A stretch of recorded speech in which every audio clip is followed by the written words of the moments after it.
மனித இலக்கியத்திலேயே எழுதப்பட்ட வியக்க வைக்கும், சிந்தனையை தூண்டும், அறிவை விரிவுபடுத்தும் கருத்துக்களில் இதை விட சிறந்த கருத்து கிடையாது. அப்படிப்பட்ட ஒரு பகுதி இது.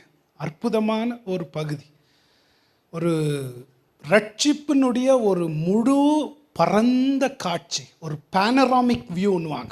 ஒரு கேமராவில் எடுத்தீங்கன்னா பேனராமிக் வியூன்னு வரும். அப்படின்னா நம்ம ஃபோன் கேமராவில் எடுத்தோன்னா ஒரு பக்கம் தான் ஃபோக்கஸ் பண்ணோம். இந்த பேனராமா வியூ போட்டோன்னா ஆரம்பத்திலேருந்து கடைசி வரைக்கும் வியூ வரும். அப்படிப்பட்ட ஒரு ரட்சிப்பின் காட்சியைத்தான் பவுல் நமக்கு ரட்சிப்புடைய பேனராமிக் பரந்த காட்சி. நித்தியத்தில் தேவன் நம்மளை தெரிந்து கொண்டு முன்குறித்து தன்னுடைய புத்திர சுவிகாரத்துக்கு மீட்ப காலத்தில் சாதிச்சு அந்த மீட்பை பலிக்க செய்து வரப்போற